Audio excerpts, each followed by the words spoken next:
Olá, meu povo!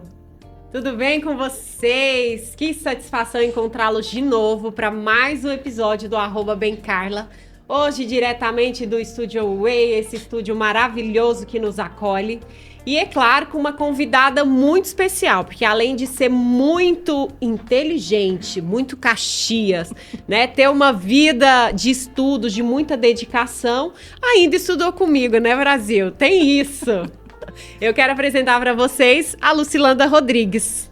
Olá, tudo bem? É um prazer estar aqui, Carla.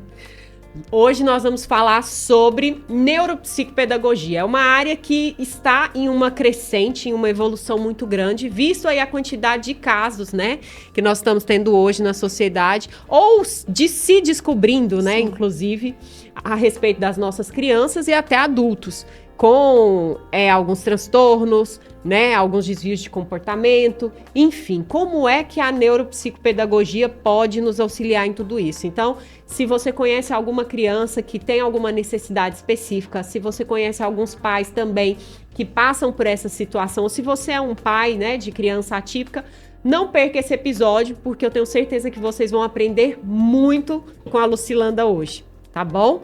Lucilanda, vamos começar então o nosso bate-papo. Eu já queria que você se apresentasse aí para o pessoal, falasse um pouquinho de quem é a Lucilanda, para que a gente possa aí começar com todo o gás. Ok.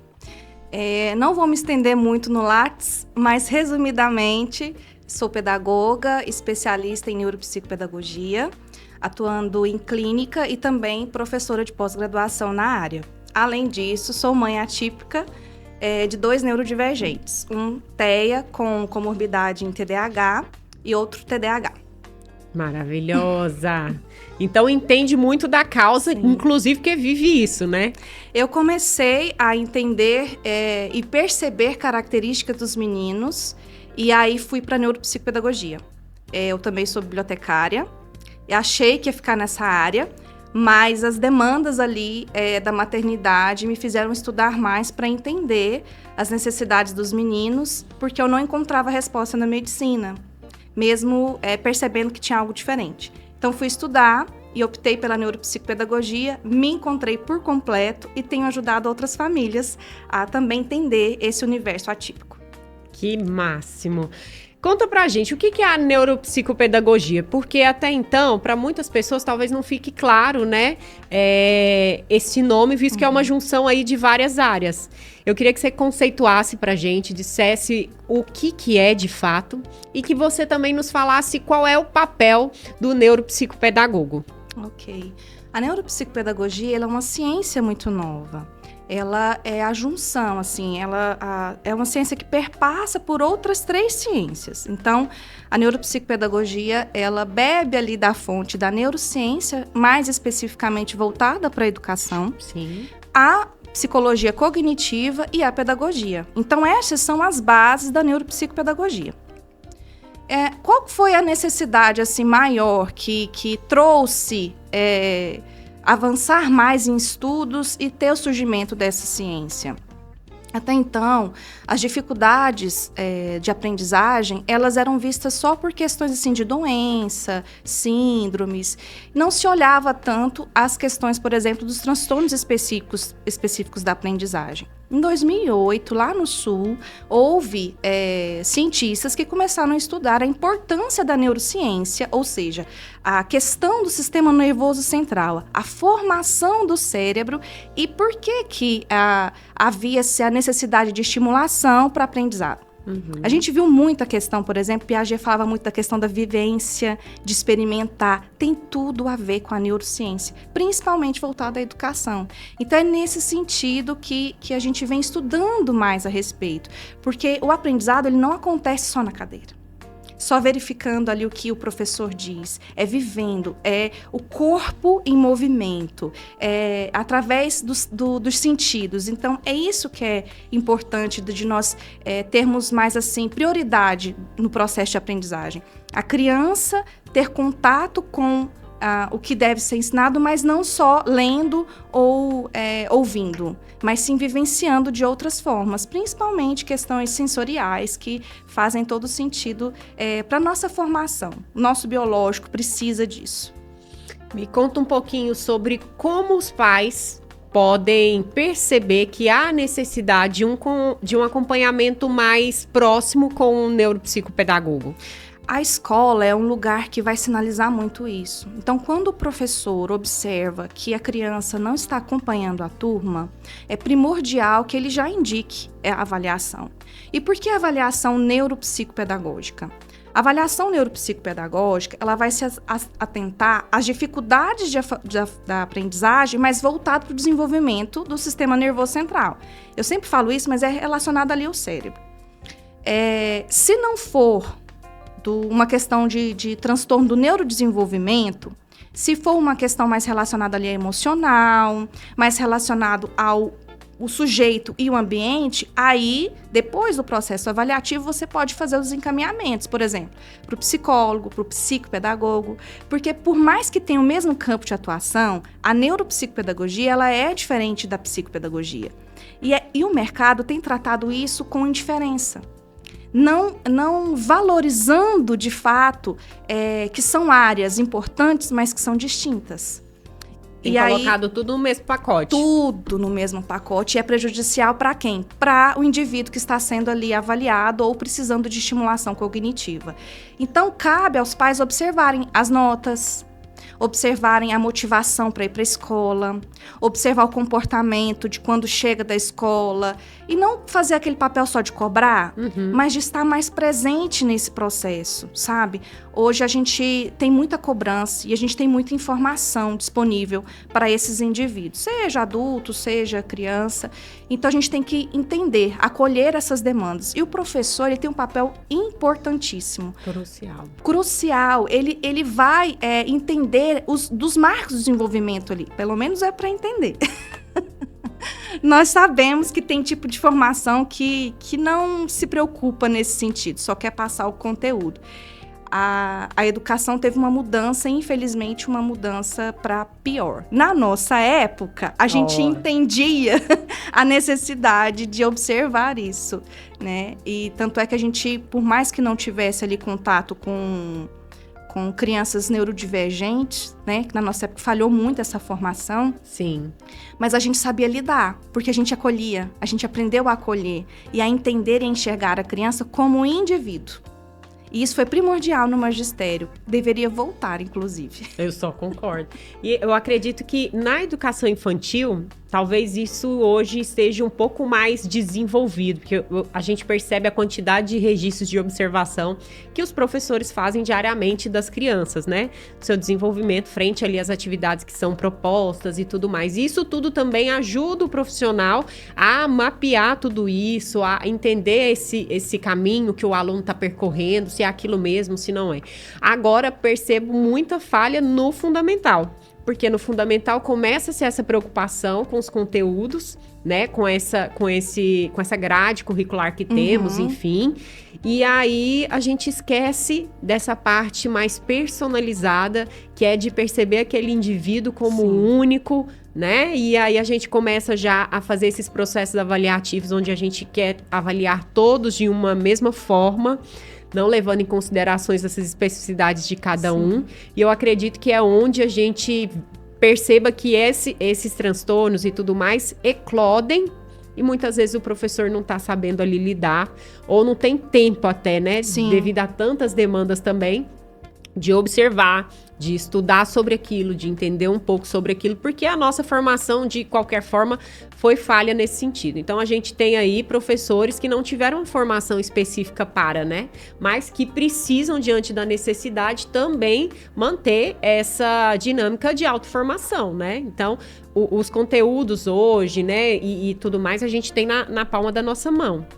No celular, na internet, hoje a gente tem acesso a conteúdos desde os mais rasos até os mais profundos. Basta fazer uma curadoria com responsabilidade e também se dedicar.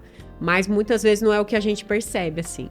E aí eu queria te perguntar o seguinte: a partir de qual idade a gente pode fazer essa indicação para o neuropsicopedagogo ou para o psicopedagogo, enfim?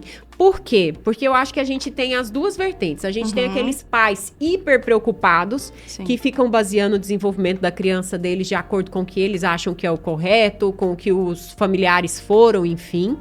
E tem aqueles que também acreditam que tudo é normal. Tudo normal. Tudo é no tempo. É no Cada tempo criança deles, tem seu tempo. né? A criança tá com 5 anos, não tá falando, não, mas vai falar. Tenha fé que vai falar. Então, eu queria que você falasse um pouquinho dessas etapas, assim, como saber qual é a data certa, se existe, né, de fato, uma data certa pra gente poder pensar nisso. Tá, vamos por partes. No âmbito da aprendizagem, a gente vai observar, então, ali a partir do primeiro ano. Tá? Mas se a criança já apresenta dificuldade em coordenação motora, lá na educação infantil, nas séries iniciais, se os professores já estão sinalizando um comportamento inadequado, por exemplo, não dá uso aos brinquedos de maneira adequada. Então, a gente já observa alguns comportamentos que não fazem ali, não estão de acordo com o esperado.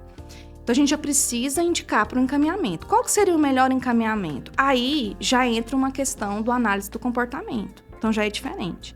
Se o campo da atuação do neuropsicopedagogo, do psicopedagogo, é a aprendizagem, então, nós vamos observar o maior prejuízo a partir do primeiro ano. E aí, com dificuldade na leitura, com dificuldade, por exemplo, na escrita, com dificuldade na matemática. Então, é esse indivíduo que vai procurar a avaliação neuropsicopedagógica, no sentido de avaliar como está o desenvolvimento desse sistema nervoso central, o cérebro, com relação à aprendizagem. A educação infantil, ali as séries iniciais, ela é primordial para o desenvolvimento.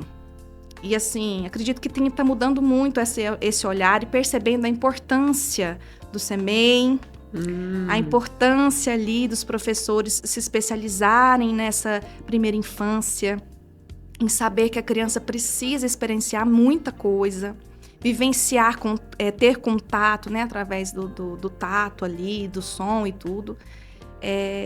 Agora, com relação, por exemplo, a comportamento, aí não é o neuropsicopedagogo ou o psicopedagogo. Então, por exemplo, alguém que tem um comportamento mais enérgico, algum comportamento mais assim, vamos falar, uma criança muito desobediente, então já é mais a questão da avaliação neuropsicológica, porque aí você vai avaliar o comportamento também, as questões cognitivas mais relacionadas ao desenvolvimento psíquico, tá? Então, você percebe que as áreas são importantes, elas se completam, assim, se complementam, não são, é um trabalho multidisciplinar. Então, não é só um médico. A gente precisa desses outros braços para, de fato, ter o diagnóstico. E o que a sociedade ainda não entendeu é isso. Eu não vou conseguir resolver as questões sozinha. E, principalmente, só com uma sessão por semana.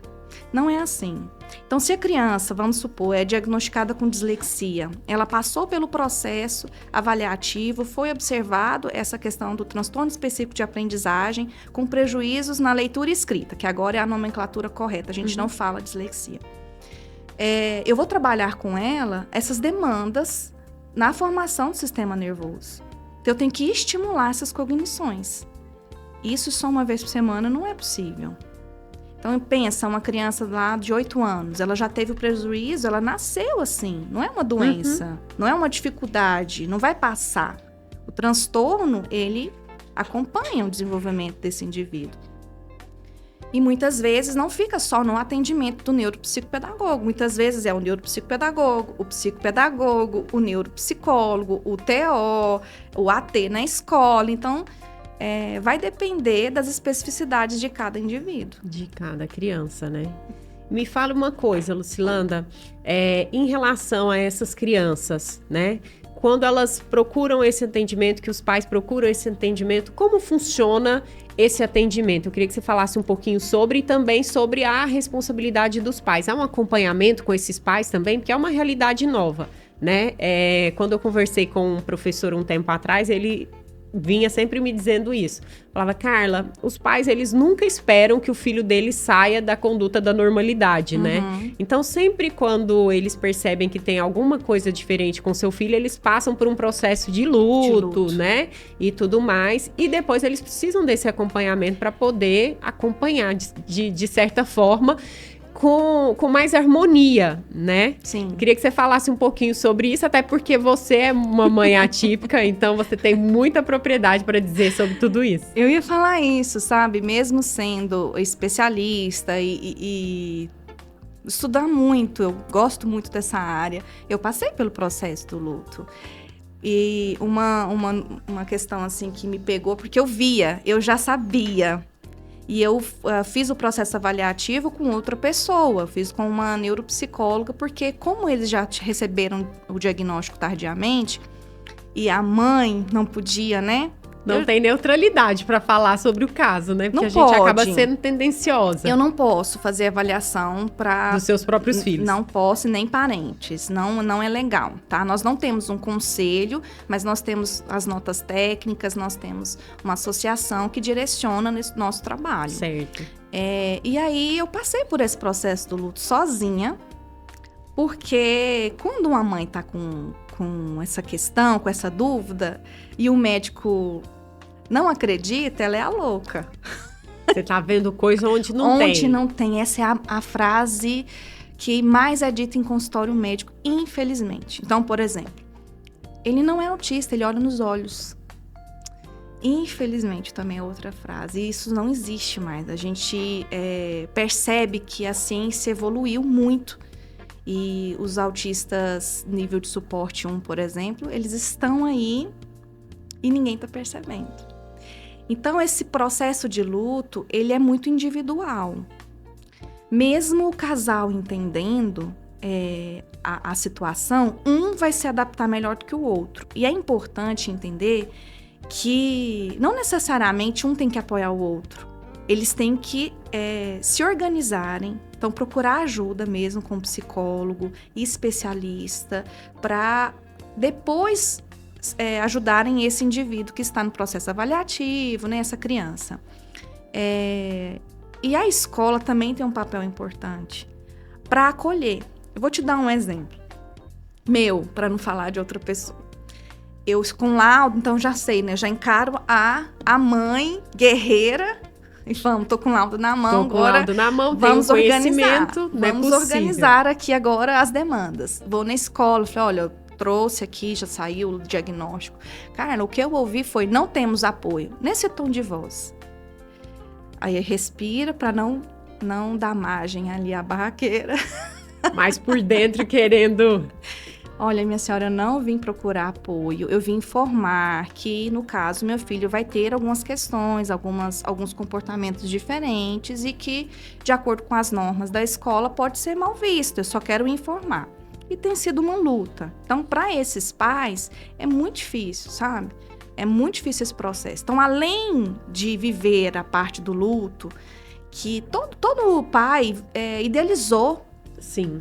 Idealizou um futuro brilhante para o filho. E você encontra uma barreira de, e agora? Como vai ser? Como vai ser daqui a um tempo? Quando ficar adulto? Será que vai trabalhar? Que não vai trabalhar? Será que vai conseguir estudar? Ser alguém na vida, né? Será que vai constituir família? Então, é muito sério essas demandas, Sim. sabe? Então, a mãe, ela se sente culpada.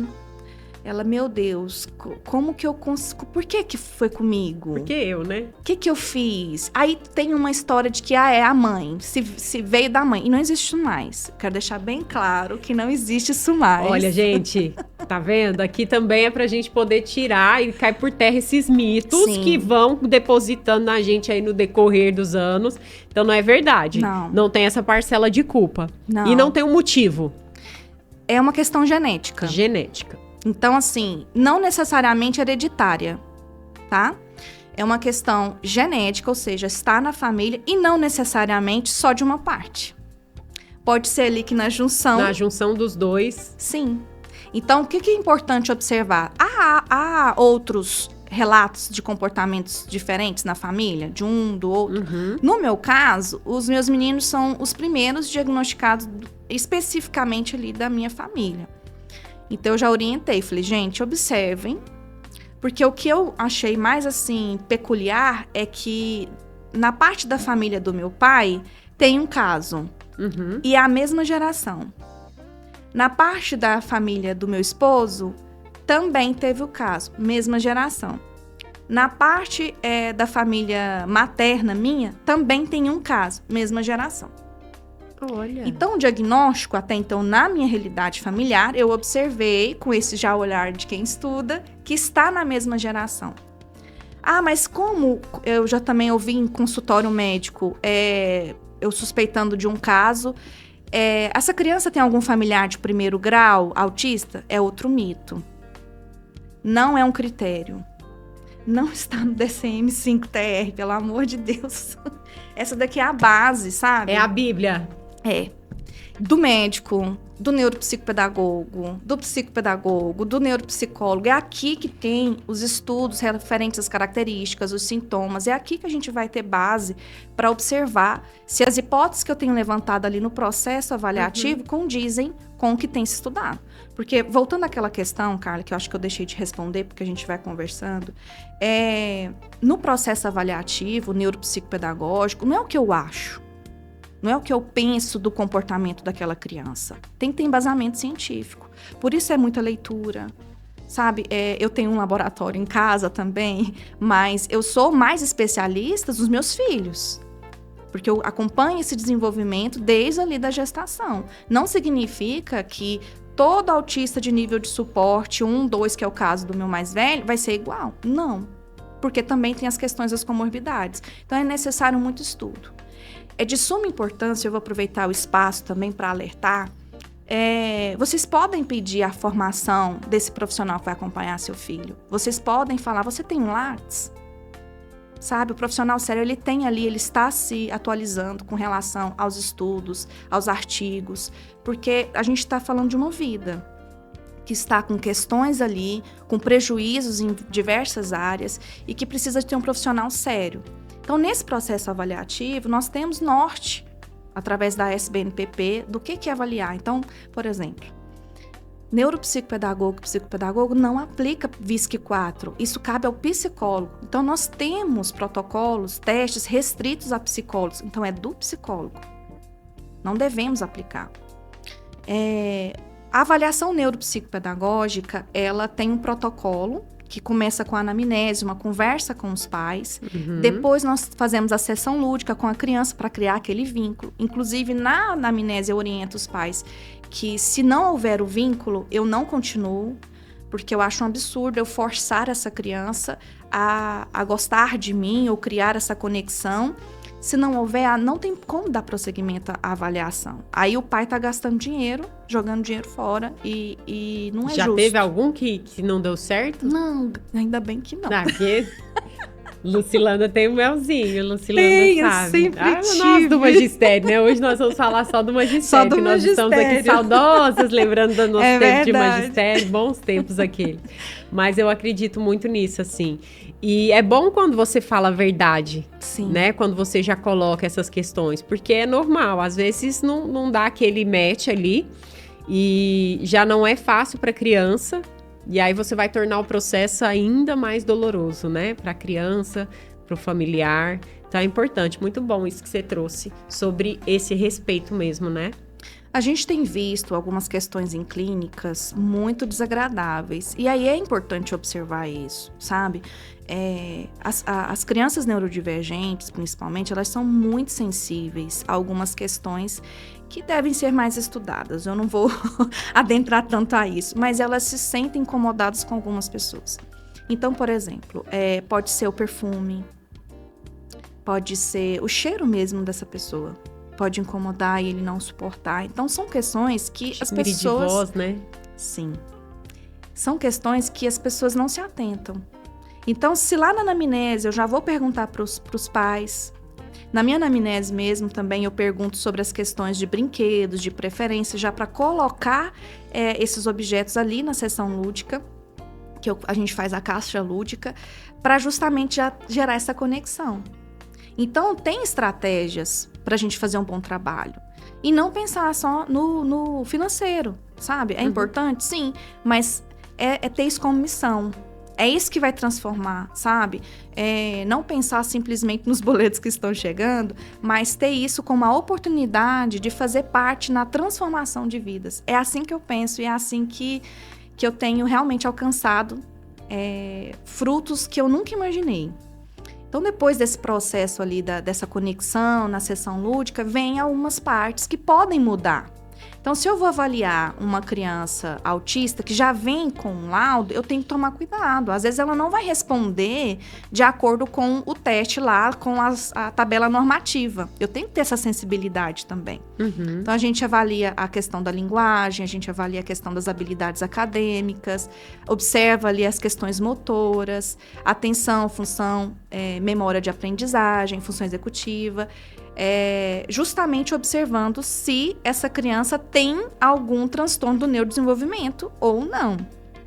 Há casos, inclusive, de pegar laudos de neuropsicólogos, laudos que talvez o profissional é iniciante, e verificar ali que não bate. Então, tem que também ter essa responsabilidade, falar, eu sou profissional, não concordo com esse laudo. Não concordo com esse diagnóstico. Porque, por exemplo, há momentos que a gente não tá legal e vai fazer um processo avaliativo cansado. O desempenho vai ser diferente, mas não significa que essa é a realidade. Então, tudo isso a gente tem que estar sensível para observar que aquele indivíduo não tá bem e não dá prosseguimento na avaliação. Olha, eu vou ter que liberar você porque você não está bem para fazer a avaliação hoje. Porque tem avaliação que cansa, exige do cérebro. E aí você faz 5 testes em uma sessão, não dá. Eu fico pensando o tamanho da responsabilidade Sim. de emitir um laudo, né, para a família, porque aquilo ali vai ser o ponto de partida para que ela possa dar o andamento nas terapias, enfim, nos atendimentos para o seu filho. E é claro, ela vai visar aquilo ali como um ponto de partida para o desenvolvimento do seu filho. E se de fato foi feito de uma forma sem tanta responsabilidade, isso vai acarretar, né, prejuízos para essa criança posteriormente, né? Seja financeiros, psicológicos, enfim. Então eu fico pensando muito nessa responsabilidade, assim como temos médicos e tudo mais, mas eu fico pensando nisso, assim, que às vezes a nossa preocupação era sempre, será que eu vou dar conta de alfabetizar esse menino ou não no magistério, né? Será que vai alfabetizar? Será que vai aprender? Será que não vai aprender?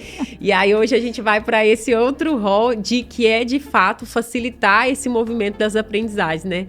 Descobrir como ele aprende para poder de fato proporcionar a ele esse momento de aprendizado mais significativo, mais personalizado e que faça sentido para ele, né? Esse é um desafio imenso. Infelizmente, a gente tem todo tipo de profissional no mercado e até professores. Então, há o professor que observa essa questão dos estilos de aprendizagem, há o professor atento ali aos marcos de desenvolvimento, de fala, né? Ele pode sinalizar, olha, mãezinha, a criança não tá falando. Mas cada criança tem seu tempo. Sim, mas a gente tem um norte ali. Não é regra, mas é um norte, os marcos de desenvolvimento. Procure ajuda. Tá, houve atraso de fala. Quem procurar? O especialista, o fono. Atraso ali no desenvolvimento da aprendizagem. Neuropsicopedagogo, psicopedagogo. Estou com dúvida se é alguma questão de transtorno, procure o neuropsicopedagogo. A base da psicopedagogia, ela está voltada mais à psicologia social, à psicanálise e à pedagogia. Então, você percebe também que há diferença. Não há estudo ali do sistema nervoso. Hoje há também profissionais que estão estudando a neurociência, mas está misturando. Então, fica aquela avaliação que eu falo que é salada de fruta. Isso é prejudicial, porque há trabalho para todo mundo. E o indivíduo, ele pode precisar de uma avaliação mais focada no desenvolvimento ali, no aspecto mesmo do desenvolvimento do sistema nervoso, sabe? Então, é muito importante. É igual, por exemplo, eu, na observação psicomotora, quiser fazer uma avaliação de psicomotricista. Apesar de ser psicomotricista, a minha avaliação é de neuropsicopedagogia. Então, eu só faço observação. Quando eu percebo que há uma questão mais grave no desenvolvimento motor, que tem tudo a ver com o processo de aprendizagem, inclusive, eu vou encaminhar para o psicomotricista. É o especialista que está ali focado, que reconhece todas as funções ali neurológicas relacionadas ao movimento. Então, percebe que é como se fosse dividir as áreas a serem avaliadas em várias especialidades, mas é isso que é importante. E isso é muito importante até para os pais que acompanham ficarem atentos, porque às vezes, quando a gente tem alguma situação atípica na nossa família, a gente comenta, né, com familiares, com o professor, com o pessoal da escola, e às vezes essas pessoas querem já dar o diagnóstico, né? Fala, não é isso, faz isso, troca de escola, é os amiguinhos e vice-versa. Tem educadores que gostam já de dar o laudo, mesmo não tendo formação para tal. Não, ele tem isso, eu tenho certeza, eu não estudei para isso, mas que ele tem isso, ele tem. E isso, de fato, atrapalha muito o processo, porque às vezes pode não ter nada a ver com aquilo que se acha ou se cria a expectativa que é, né? E às vezes é para o pai não sentir tanto, às vezes é para diminuir ali qualquer tipo de dor momentânea, né? No sentido de dizer alguma coisa. Mas, enfim, é muito importante que a gente vá direto na pessoa que, de fato, pode nos ajudar, né? Quando você tá com dor no coração, você não vai no médico do estômago, você vai no que trata o coração. Assim, em todas as profissões, né? E principalmente na formação humana. E essas questões de aprendizagem, ela tem esse quê de desenvolver e de se manifestar em outras áreas. Por exemplo, uma criança que não aprende com tanta facilidade, já que ela não consegue focar, o que ela vai fazer? Ela vai fazer outras coisas. Ela vai bagunçar, ela vai ter um comportamento, né? Talvez que não condiz ali com o movimento. E aí é taxada de uma série de coisas, e às vezes a raiz desse problema tá ali numa atenção que ela não consegue entender o porquê que ela não consegue prestar atenção ou não consegue aprender. E para a criança isso é muito difícil também, perceber que tá todo mundo ali, que ela não consegue se sentir inserida nesse movimento, né? E ela começa a aprontar outras coisas para chamar a atenção. Me nota, me veja aqui, não tô conseguindo, né? Então, enfim, é importante que a gente busque a orientação correta, é importante que a gente vá direto na fonte com quem pode, de fato, nos ajudar e não ficar aí só se baseando na opinião de pessoas que não têm formação para tal, né? No achismo.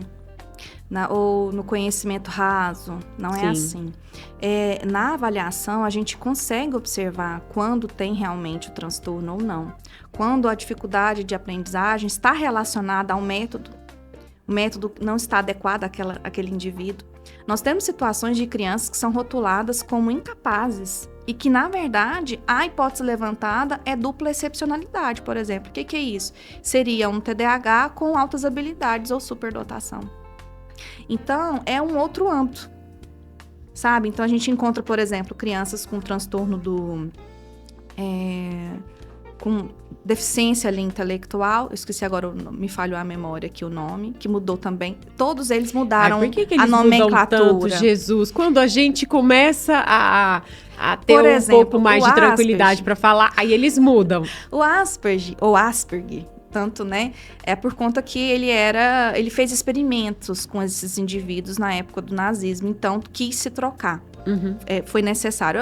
Eu acho condizente, assim. Ele que demonstrou essas características, mas ele fazia experimentos mesmo e observou, então trocou. A síndrome de Down também mudou de nome, agora é tricossomo 21. Então, vai mudando tudo. Sim. A dislexia já é o transtorno específico de aprendizagem com prejuízo na leitura escrita.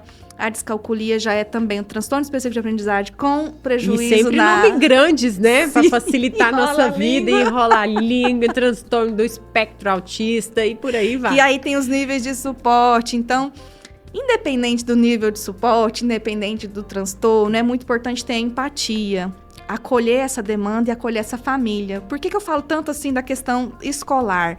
Porque a criança passa muito tempo na escola. Passa. E essa conexão com o professor, ela precisa ser reavivada. De novo eu vou falar do magistério, porque a nossa é a minha paixão. O que acontece? A gente aprendeu muito essa questão do afeto, né? O autor referência é Vallon.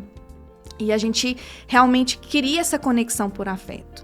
Pensando no sistema nervoso, nós temos a área ali de Broca, de Wernicke, que fala que a aprendizagem ela precisa do afeto. E o que hoje nós temos em sala de aula?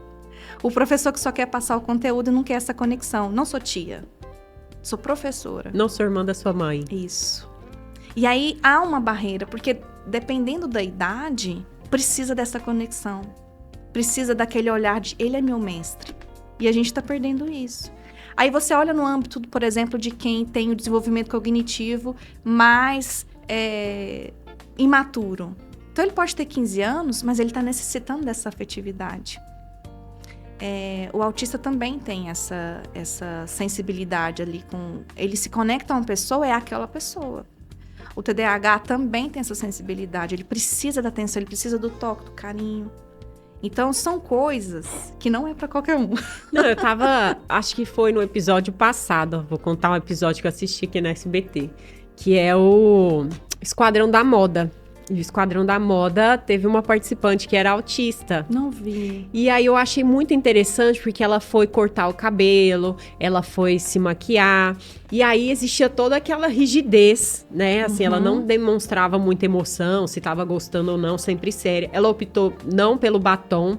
E aí, em um determinado momento, a moça que faz a maquiagem até falou sobre essa dificuldade, assim. Porque ela ficava com muito medo de ir além, né? Ela queria respeitar ali. E aí, eu comecei a pensar sobre isso. Falei, gente, essas pessoas estão em todos os espaços. Sim. Às vezes a gente fica aqui falando só da área educacional e tudo mais, mas eles estão em todos os espaços. Eles estão aí socializando com a gente. E muitas vezes são taxados como pessoas secas, grossas e tudo mais. Mas, na verdade, é porque a gente não sabe a fundo o que ela passa, enfim, né? E qual o transtorno que ela tem. Mas, de qualquer forma, eu achei muito brilhante eles privilegiarem, né? E trazer essa experiência para uma TV aberta, para que as pessoas possam perceber isso, perceber que eles têm essa dificuldade, às vezes, do toque, Sim. né? Essa dificuldade de expressar muita emoção, de sorrir demais. Então, assim, você gostou da maquiagem? Gostei. E é muito diferente, porque as mulheres que vão lá já... Ai, gostei, amei, tá maravilhosa. É só gostei. As perguntas sempre fechadas, ela sempre respondia fechado também, né? Ela não dava margem pra continuar o diálogo assim. Mas eu achei muito bacana o espaço aberto para poder provocar esse tipo de reflexão, porque é isso, às vezes a gente fica só focado na educação, mas a gente esquece que eles estão em todos os lugares. Vai ser nos bancos, no supermercado, né? Enfim. E muitas vezes a gente não tem essa empatia necessária para poder saber lidar com isso. E é interessante porque, assim, a gente tem observado muitos diagnósticos tardios. Professores, assim, muito conceituados que se descobriram autistas tardiamente. Artistas, né? Artistas agora que estão vindo a público dizer que descobriu agora. Acho que foi o caso da Letícia, Sim. né? Letícia Sabatella também que trouxe isso. E quanto sofrimento, sabe? Porque, assim, se fala muito, por exemplo, o grau leve, nível de suporte 1... Eu não sei ainda definir leve para quem, porque não é leve. Há muitas questões mentais, sabe? No sentido de, por exemplo, uma realidade do autista leve por exemplo, se organizar mentalmente para esse momento aqui. Pode ser uma pessoa que aparentemente demonstra tranquilidade, mas a cabeça dela não para. Sorrir, você precisa sorrir, você precisa olhar para a câmera. Então, é o tempo todo a cabeça assim. Por quê? Lá no lobo occipital, nós temos a questão para observar, por exemplo, o movimento do seu rosto, para eu identificar se você está feliz ou não com as minhas falas, se a gente está aqui bem, né? Eles não conseguem observar isso. Então, por exemplo, uma fala constante do meu filho, eu vou conversar com ele, por que você está gritando comigo? Por que você está nervosa comigo? Então, eu tenho que falar, olha, eu não estou nervosa. Porque não consegue identificar isso. Então, pensa, a comunicação é tudo. Qual que é o principal? Qual que é a dificuldade principal para a gente diagnosticar ali o autismo? A comunicação.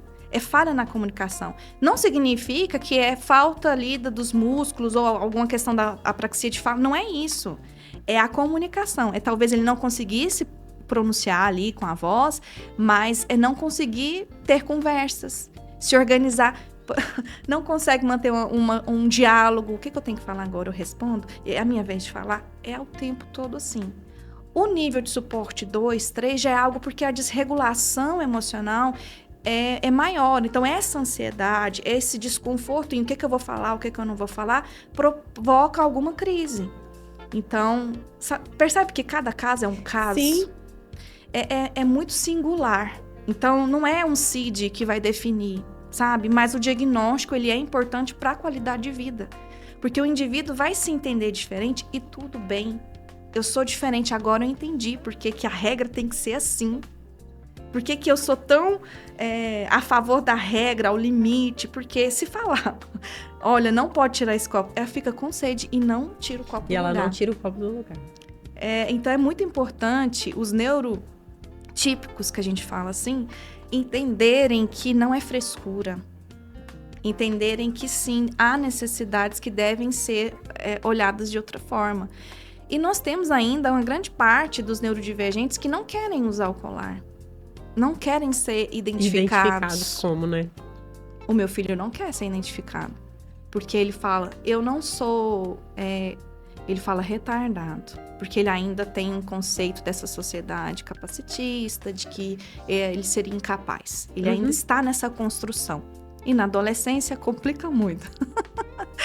Mas eu achei pertinente também, eu falo, olha, ele está tentando se encontrar e não simplesmente com o CID. Aí eu achei, assim, muito pertinente a posição dele de... Não, eu não quero ser identificado como autista, porque ele não se resumiu ao CID. Então, eu tenho que validar isso. E não obrigar, você tem que usar porque as pessoas têm que identificar. Não, a sociedade tem que entender que as pessoas são diferentes. Tem que entender quando ele tá olhando com o olho, assim, alguém me ajuda, e perceber, nossa, já passou da hora, a gente já tem muita informação. Passou da hora da gente entender que uma criança que está dando birra, pode não ser birra e sim uma crise. E não julgar a mãe, porque aí a mãe é que fica. Sempre a mãe tá no julgamento, né? Se o menino dá uma birra no shopping, então, que é de lei, né? Acho que não tem uma vez que a gente vai ao shopping que a gente não presencia uma cena de alguma criança inconformada com alguma situação em que a gente olha. O nosso primeiro movimento até inconsciente, né? Dar uma conferida, cadê a mãe dessa criança? Mas que faz parte do processo também. Né? Porque é só passando por eles que a gente consegue também estabelecendo esses acordos, percebendo onde que ainda tá meio falho, que você precisa deixar uma comunicação mais clara com o seu filho. Não tem como a gente aprender se a gente não passa pelas situações, né? Se a gente nega tudo isso. Mas acho bacana quando a gente começa a pensar nisso, começa a perceber. Acredito que a gente tem evoluído muito nessa área. Claro que precisamos evoluir ainda muito mais.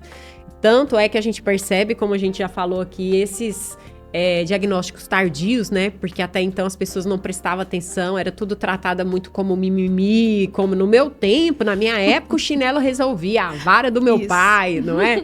E aí a gente traz muito dessas crenças limitantes que a gente foi acostumado, mas que graças a Deus essa nova geração está tendo a oportunidade de conviver com essas crianças de igual para igual, né? Eu acho o máximo elas terem esse espaço aberto nas escolas regulares. Sim. Porque antes também não era assim, né? Era todo mundo, cada um no seu quadrado. E aí, quando a gente via qualquer situação que fosse diferente da nossa realidade, o nosso primeiro sentimento era de escandalizar-se, né? De medo, de profundo medo. A gente não entendia. E hoje a gente percebe as crianças se colaborando umas com as outras, ajudando aí no banheiro, né? E falando, a minha filha tá tendo aula de Libras porque tem um coleguinha surdo e tudo mais, e ela acha o máximo e conversa comigo e tenta sinalizar e faz o nome. E aí eu fico pensando como é rica essa convivência. A gente tem que entender uma questão assim. Há casos que o afastamento dessa socialização vai ser importante. É até um movimento que tem sido constante. E é importante dizer, porque uma sala especializada para autorregulação é importante na escola, que não tenha objetos que pode machucar, porque uma crise é algo que nenhum ser humano está preparado, pode ser diferente, pode agredir, tá? A família precisa voltar a estudar, porque tem que se saber lidar, né, com essa situação. Então, há casos que a socialização vai ser importante. Mas há casos que não vai ter como, que a socialização vai ser um prejuízo. Então, por isso que é importante a parceria com a equipe multidisciplinar. O médico, o psicólogo, o terapeuta que vai te ajudar nesse processo, sabe? E não é a escola, por exemplo, só limitar. Leva para casa, não vai dar certo socializar.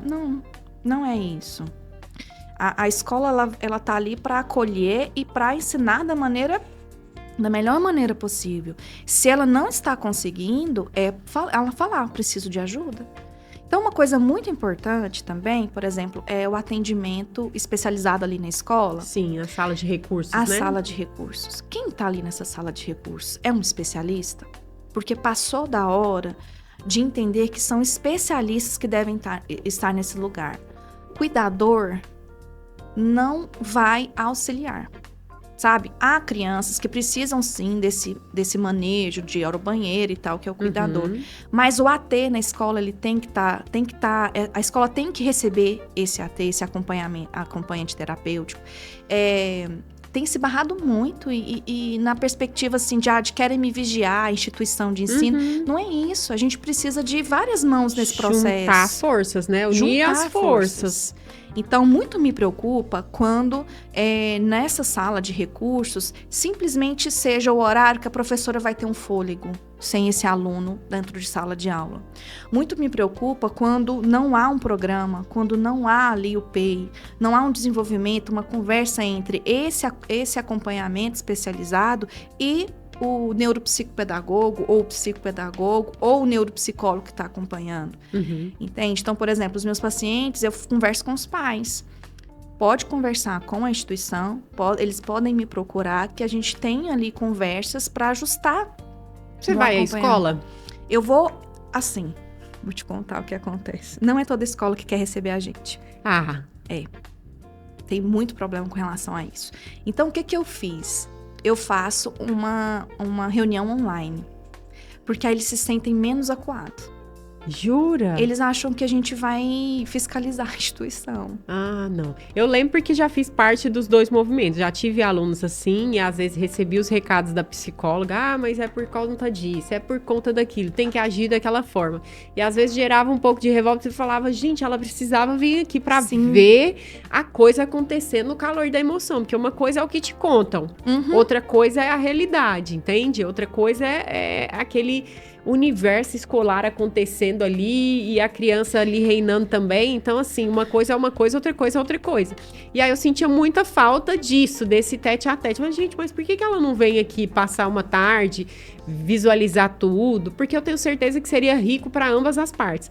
Para os pais, para a escola, para a criança, né? Eu já tive oportunidades, por exemplo, na escola pública de ser bem recebida e conversar com a professora, e foi um desenvolvimento avaliativo brilhante. Foi. Porque eu não posso só confiar, e o DSM-5 me pede isso, confiar só no relato da família. Porque essa criança, ela vai ter um comportamento em casa, ela vai ter um comportamento na escola.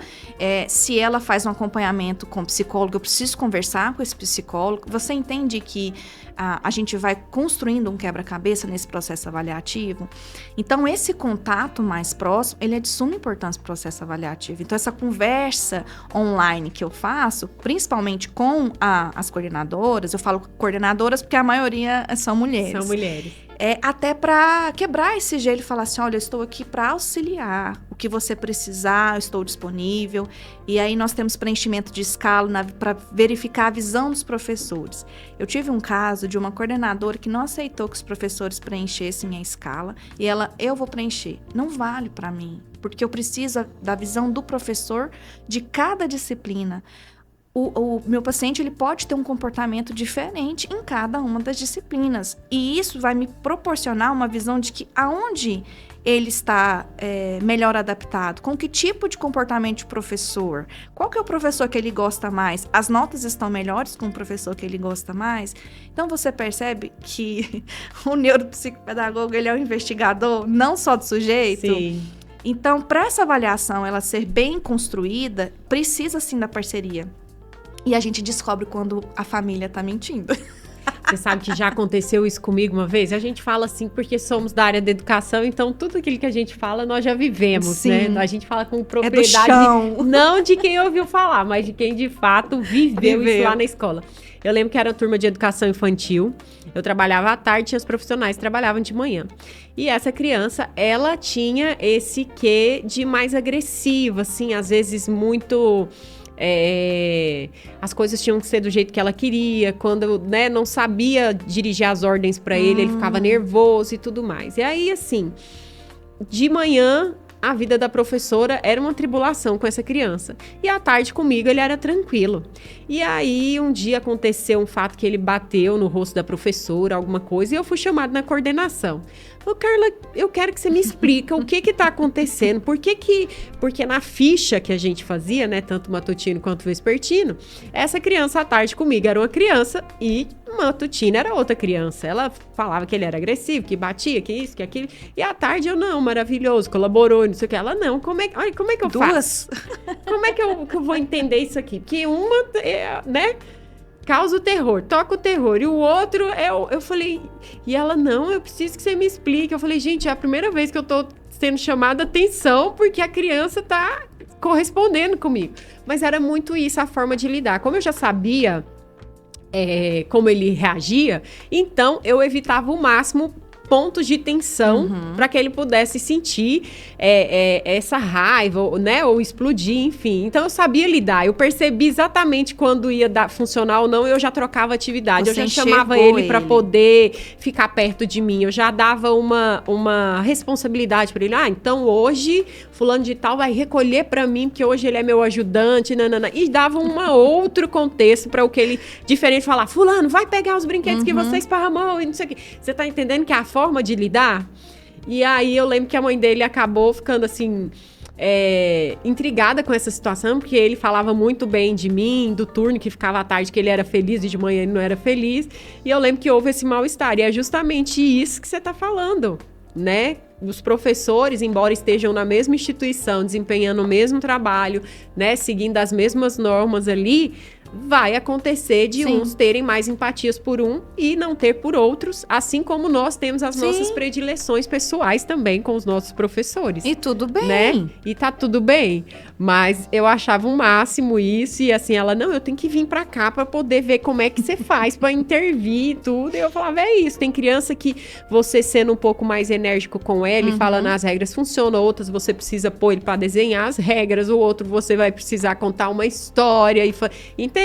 Cada um vai ter uma forma de lidar. São os estilos também, né? A gente às vezes se esquece que as crianças são indivíduos pensantes. E esquece também que cada um tem uma criação. Além disso, cada uma tem uma formação biológica. Cada uma tem as suas muita individualidade, gente. É muita. Então, assim, eu sei que é pesado pro professor. Eu também já fui de sala de aula.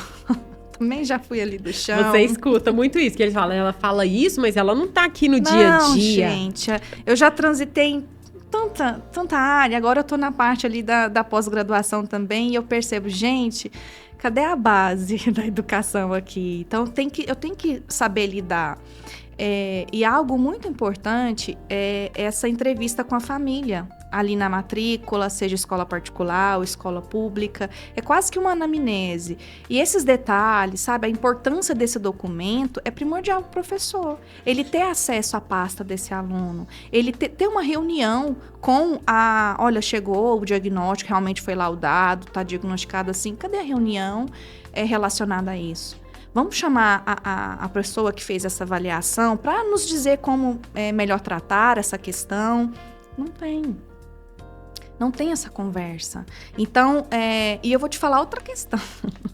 Não é lucrativo adaptar a escola a essas necessidades. Então, por isso que nós chegamos a esse ponto. Professores desgastados, porque eu também sei, eu conheço esse lugar de desgaste de sala de aula. Mas, sabe o que aconteceu comigo? Eu optei por sair, para não prejudicar os indivíduos, para não me prejudicar. E aí fui para uma área para cuidar de um por um essas questões. Então, na sala de aula eu estava infeliz. Eu enxerguei isso e falei, vou encarar agora a NeuroPP, vou clinicar, porque é assim, eu quero transformar, mas o sistema não me permitia. Não me permitia colocar em prática todo o conhecimento que eu tinha. E foi muito frustrante isso. Então, eu saí, me exonerei e atendo só na clínica, e atualmente estou na faculdade também plantando. Eu falo que eu estou plantando a sementinha da NeuroPP. Independente de clinicar ou não, a neuropsicopedagogia, ela abre os olhos com relação a essa questão da formação do sistema nervoso. Porque lá no magistério, a gente até via alguma questão no sentido de as pessoas são diferentes, mas não era profundo. Então, tem professores que são especialistas em educação especial, mas não vê profundamente as especificidades ou não se atenta, só fica ali na teoria. E aí, como agir?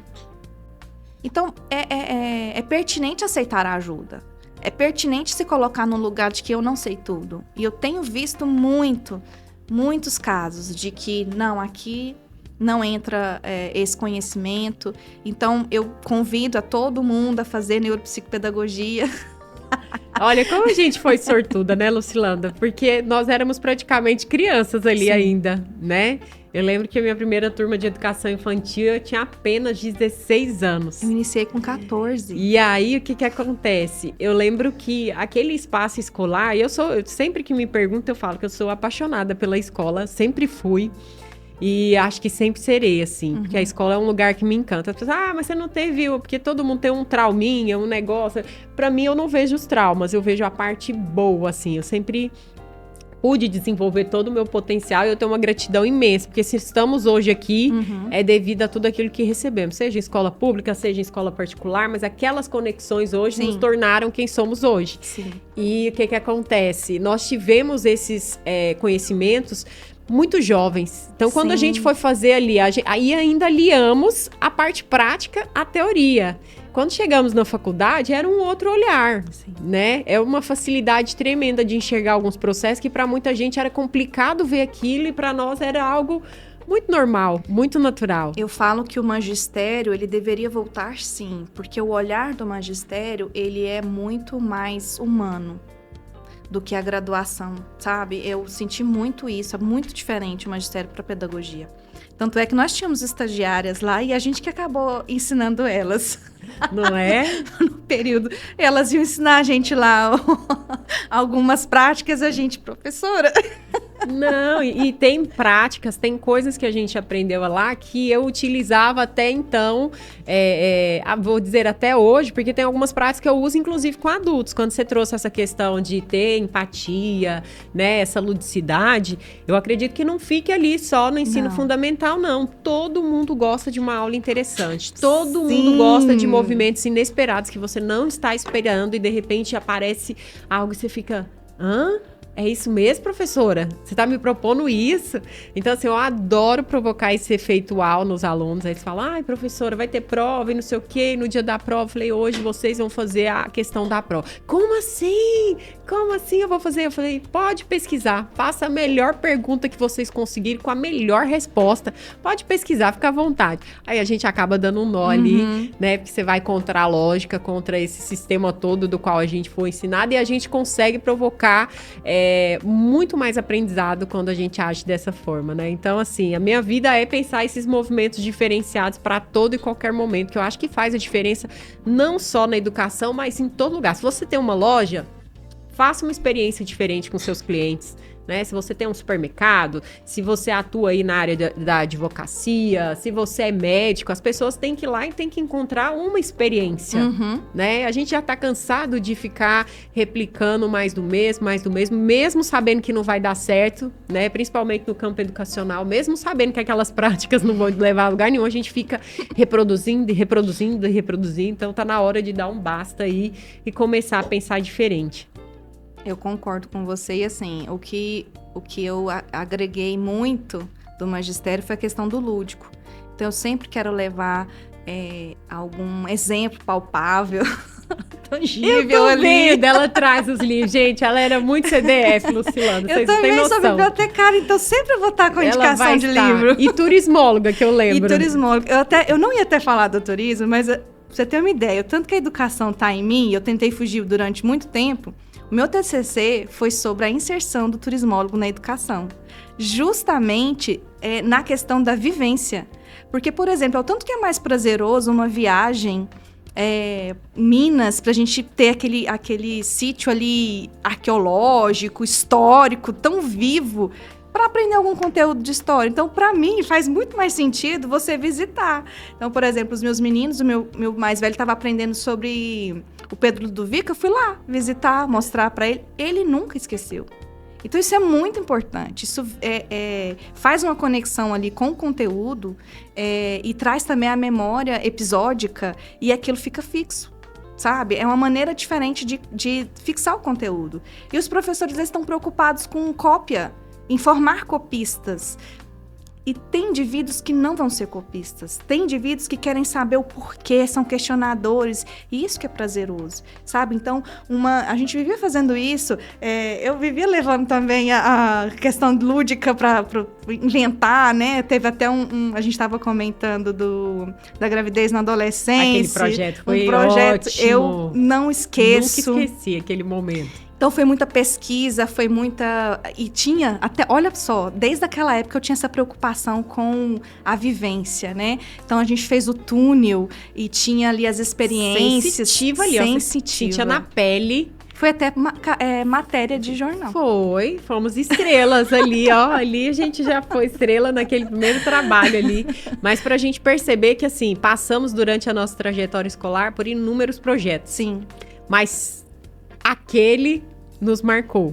E nos marcou por quê? Pelo comprometimento dos professores, pela busca que tivemos, pelo movimento de colaboração entre os alunos, porque ali a gente tinha uma unidade, né? Autonomia. Nós tivemos autonomia para pesquisar, para fazer do jeito que nós imaginamos, sem ninguém dizer, não vai fazer isso, não vai pegar a lona, não vai usar essa sala, né? Não vai trazer feto para cá, que vai traumatizar. Então, assim, a gente sonhou alto e deu tudo certo. Mas eu queria, Lucilanda, que você falasse um pouquinho dos resultados, né, desse trabalho que o neuropsicopedagogo desenvolve. Porque, como você já disse, às vezes não é aquela coisa rápida que os pais esperam, né? A gente sabe da ansiedade dos pais, a gente sabe da ansiedade dos profissionais, de repente, ter um retorno ali rápido, né? E tudo mais, mas a gente sabe também que isso vai depender do indivíduo. Né? Principalmente com relação à formação do cérebro em si, tá? Em se tratando, por exemplo, dos transtornos do neurodesenvolvimento. Então, quando nós lidamos com dificuldade de aprendizagem, é algo passageiro. Então, pode ser que a estimulação cognitiva associada com reforço escolar, ok. Mas nem todo reforço escolar vai resolver. Então, não se trata somente de cumprir ali com as demandas acadêmicas. A estimulação cognitiva, ela diz respeito de ensinar outro caminho para a aprendizagem. Então, vamos supor, uma pessoa que tem dificuldade no reconhecimento das letras, que é ali o transtorno específico de aprendizagem com dificuldade na leitura e escrita. Então, o lobo responsável, ele não está fazendo esse reconhecimento. Uma estratégia minha é, com letras móveis, esse indivíduo, de maneira lúdica, uma brincadeira, ele vai reconhecer o formato através do tato. Então, eu estou fazendo outro caminho, eu estou acionando outros lobos, e não só o occipital, que é pela visão, que aciona lá. Eu já estou verificando outros lobos pelo tato. Então, eu tenho que trabalhar a consciência fonológica com esse indivíduo, mas eu tenho que saber, através dessa avaliação, aonde está o prejuízo. Por isso é que não dá para intervir sem avaliação, e que é um crime que muitas clínicas fazem. Não tem essa conversa com a equipe. Não adianta só o médico falar acompanhamento psicopedagógico e não ter a avaliação. A avaliação ela é como se fosse um exame para eu saber aonde eu vou atuar. O que adianta eu trabalhar com memória se essa criança não apresenta essa inabilidade? Do que adianta eu trabalhar atenção seletiva, por exemplo, com alternância, se ela tem dificuldade na atenção seletiva? Eu tenho que primeiro estar aqui. Eu estou prestando atenção em você, mas eu estou vendo, a televisão está em movimento, tem um rapaz ali. Então, assim, eu consigo continuar, consigo prosseguir a nossa conversa, mas com esses distratores. E na sala de aula? E no ambiente clínico? Então, eu tenho que me atentar, inclusive, ao que ambiente eu estou proporcionando para esse paciente. Tem muitos estímulos? Se tiver, a intervenção não vai funcionar. Novamente, você percebe quantas questões? Sim. Então, um paciente que eu não tenho problema com distratores da atenção, o meu consultório pode permanecer do jeito que está, com os bichinhos assim. Agora, o próximo, eu tenho que guardar tudo. Então, eu organizo o layout do meu consultório já para receber todo tipo de indivíduo. Então, entrou um, saiu, arruma. Saiu, organiza de acordo com... Personaliza, né? para aquele atendimento. É um atendimento personalizado. É isso. E diverso. Então, por exemplo, eu não vou usar só papel e caneta. O que mais eu percebo hoje, eu não vou pagar para o meu filho brincar. Então, as conexões, né, neurológicas, que a gente chama as sinapses, elas vão ser também por meio do lúdico. Se a escola já tem o papel de sentar e vou fazer o que me mandam, o consultório não pode ser assim. O consultório tem que ter muita brincadeira, muito movimento. Porque senão não há aprendizado. Ainda mais com essas questões dos neurodivergentes. Então, infelizmente, essa situação. Muitos só procuram avaliação. E o que fazer depois desse diagnóstico, dessa avaliação? É investir. É investir 1 ano, 2 anos ou a vida inteira. É assim. Não tem como fugir disso. Então, há uma precariedade no sentido também do serviço oferecido. Quando eu vou procurar um plano de saúde que a terapeuta usa meia hora para o atendimento, que tipo de atendimento é esse? Qual que é a conexão? Está sendo feita realmente essa estimulação cognitiva? Deu tempo? Percebe que, às vezes, o plano de saúde não investe? Não, e é um atendimento caro, né? Assim, hoje, se eu não me engano, o município oferece, não sei se o estado oferece, porque eu não estou no estado, mas assim, ainda é muito precário o acesso da classe, né? Vamos dizer, da classe trabalhadora, ainda é muito difícil conseguir ter, Sim. primeiro, esse entendimento, saber o que buscar, por que eu vou no atendimento. Às vezes eles até conseguem, mas não dão valor, né, por acreditar que é só um movimento de brincadeira ou que essa conversa não vai levar a nada. Então, assim, a gente luta com várias situações ao mesmo tempo ali para conseguir, de fato, atender a essa criança. Mas essa questão da acessibilidade mesmo, né, gratuito e tudo mais, é complicado, porque como você não vai só em um profissional, você precisa de vários, às vezes nesse amaranhado aí os pais acabam desistindo. Sim, porque é desgastante, realmente. E há um investimento dos pais, por exemplo, em pagar o plano de saúde, mas não há um retorno do plano de saúde em proporcionar um bom pagamento também para aquele profissional. Uhum. A clínica não observar que tipo de profissional. Então, assim, eu já vi de tudo. Eu tô falando porque eu já vi de tudo. Então, assim, situações, por exemplo, de uma paciente minha, de Aparecida de Goiânia, sair para atendimento e ficar no consultório. Olha o traslado. Mais de meia hora de traslado e ficar no consultório 15 minutos. Não que faz atendimento sentido. É esse? Não faz sentido. Então, assim, já vi também atendimentos públicos muito bons, mas não tem aquela continuidade. Aí, nessa sazonalidade, os pais acham que é de 15 em 15 dias a estimulação cognitiva. Não, a estimulação cognitiva ela tem que ser constante. O aprendizado precisa da repetição, ainda mais em neurodivergentes. Tem que estar ali. Então, o indicado do tratamento, né, da intervenção, é de 2 a 3 vezes por semana. Inclusive, não se indica mais de 3 vezes, porque aí cansa, aí não há um bom resultado. Mas não é só uma vez por semana. Isso é importante, né? Porque senão eu acredito que acaba se perdendo o que se conquistou. Sim. Às vezes você começa ali com os pais e ele tá comprometido naquele momento e começa certinho, mas depois ele vai, vamos dizer que relaxando assim. Ai, vamos espaçar, vamos não sei o quê e lá. E aí você acaba perdendo um pouco daquilo que você já conseguiu em relação ao avanço, né? Eu acredito que seja um pouco disso, assim. Então, essa credibilidade que a gente está conquistando no mercado é importante, e por isso também que esse momento é importante da informação. Porque chega um momento de férias, os pais querem descansar, mas a gente esquece que a gente tem que treinar esse cérebro. E vai demorar. Não pode ficar lá de repouso só de bobeira, Não, tem que ser estimulado da mesma forma, na mesma intensidade. E o profissional que você está indo, né, que você está levando seu filho, quanto vale? E aí é a questão. É verdade. Então, há também a necessidade de se valorizar esse profissional. Claro. Então, eu sei o valor das minhas noites sem dormir, do material. Do tempo de estudo, preparo, né? Fora o investimento. Então, por exemplo, os jogos são muito caros. Então, para aquele atendimento, não é só o atendimento. Tem a preparação antes, tem o tempo que a infraestrutura, né? Para poder potencializar tudo aquilo que você faz, assim. Lu, queria que você deixasse aí uma mensagem para o nosso pessoal. O nosso bate-papo foi tão gostoso aqui em relação a isso. Eu me sinto muito em casa com você, porque a gente fala de um mesmo lugar, a gente olha para um mesmo propósito. E eu acho isso tão bonito, tão maravilhoso, essas conexões que a gente faz durante a vida e que faz todo sentido.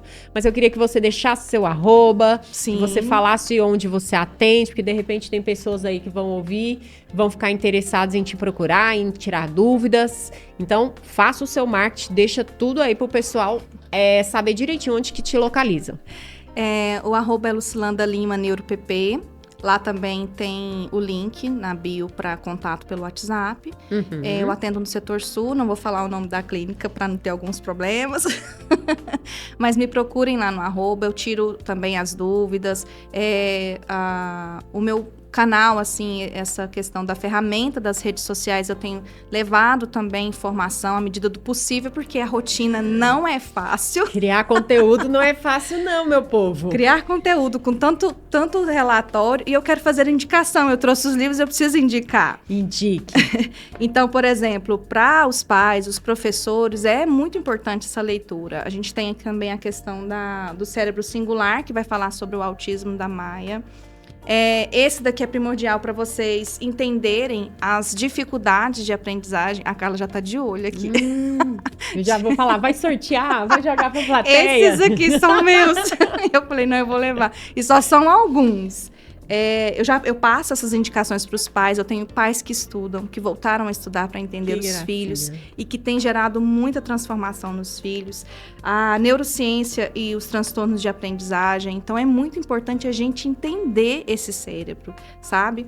Deixa eu passar aqui. O Dr. Clay, infelizmente, Dr. Clay, ele faleceu. É um trabalho brilhante que ele tem com a Lu Britz. Como lidar com mentes a 1000 por hora, para a gente entender essa mente do TDAH, que ele não é preguiçoso, ele só não tem uma produção ali esperada de dopamina. A gente precisa entender que ele vai funcionar só no último instante.